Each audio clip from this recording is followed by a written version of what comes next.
السلام علیکم فرینڈس، تو آج کی اس ویڈیو میں ہم سوال جواب دیکھیں گے۔ 5 سوال جواب اس کو سیکھیں گے۔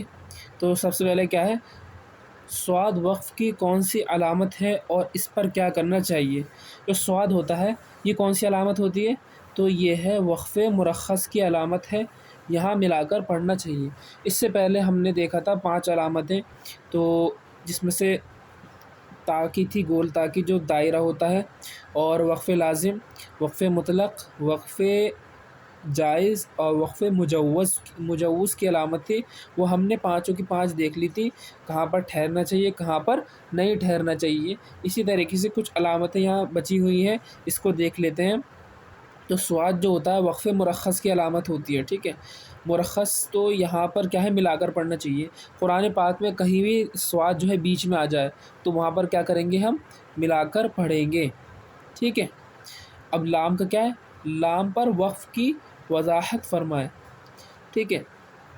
اگر آیت کے اوپر لام ہے لکھا ہوا ہے تو ٹھہرنے اور نہ ٹھہرنے میں اختلاف ہے۔ آیت کے علاوہ لام لکھا ہے تو ٹھہرے، مطلب کہ آیت کے اوپر لکھا ہوا ہے تو کیا کریں گے، وہاں پر ہمیشہ ٹھہریں گے، ہے نا۔ کسی آیت کے اوپر لکھا ہوا ہے گول تاگے اوپر اس طریقے سے جو ہے یہ لام لکھا ہوا ہے تو یہاں پر کیا ہے، ہمیشہ ٹھہریں گے۔ اس میں کیا ہے، اختلاف ہے، ٹھیک ہے۔ ٹھہر بھی سکتے ہیں اور نہیں بھی ٹھہر سکتے ہیں۔ اگر آیت چھوٹی ہیں، یہ سمجھے جیسے چھوٹی چھوٹی آیتیں ہوتی ہیں تو اس میں کیا آپ آیت کو ملا بھی سکتے ہیں، ٹھیک ہے۔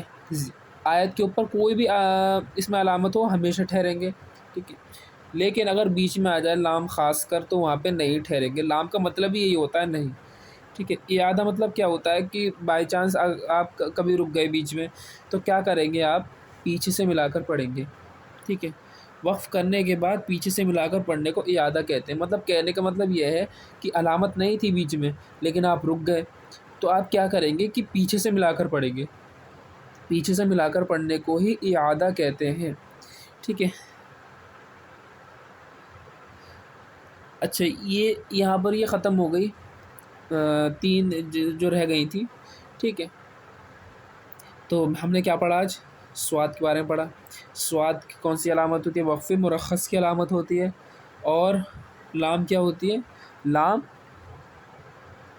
وہ علامت ہے اگر وہ بیچ میں آ جائے حرفوں کے تو وہاں پر کیا کرنا چاہیے، ہمیں رکنا چاہیے۔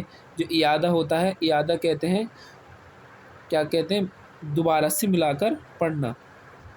اب یہاں پہ کیا ہے، کچھ سوال جواب ہیں تو میں جو آج یہیں تک پڑھاؤں گا آپ کو 75 تک، ٹھیک ہے۔ اگلی ویڈیو میں ہم بتا دیں گے بس صرف سنتوں کا پابند اور نیک بننے کے لیے کون سا وظیفہ پڑھنا چاہیے۔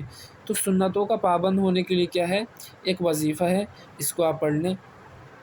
تو وہ یہ ہے کہ سنتوں پابند اور نیک بننے کے لیے چلتے پھرتے یا خبیر ہو، ٹھیک ہے، اس کو پڑھنا چاہیے، ٹھیک ہے۔ چلتے پھرتے آپ کیا پڑھ لیں، یا خبیرو پڑھ لیں، ہے نا۔ بیٹھے ہوئے ہیں نماز سے پہلے، نماز کے بعد اس کو آپ کیا کریں، اس کا ورد کرتے رہیں تو اس سے کیا ہوگا، سنتوں پابند ہو جائیں گے آپ، ٹھیک ہے، ٹھیک ہے۔ کوشش کریں سنتوں کو نہ چھوڑیں، ٹھیک ہے۔ اور نیک، اور اسی ویڈیوز میں دیکھا ہوگا آپ نے کہ ہم نے بتایا تھا کہ یا علیم پڑھنے سے کیا ہوتا ہے، یادداشت کیا ہوتی ہے، پختہ ہوتی ہے۔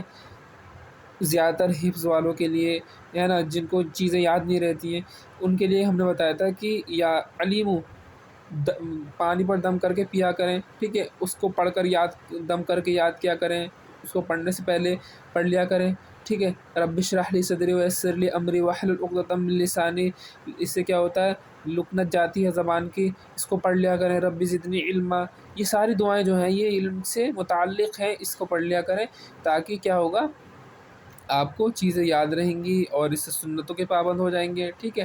تو آج کی ویڈیو میں اتنا ہی۔ اگلی ویڈیو میں ہم جو ہے آگے کے سوال جواب پڑھیں گے، ٹھیک ہے، اور اس کو ڈیٹیل میں سمجھیں گے۔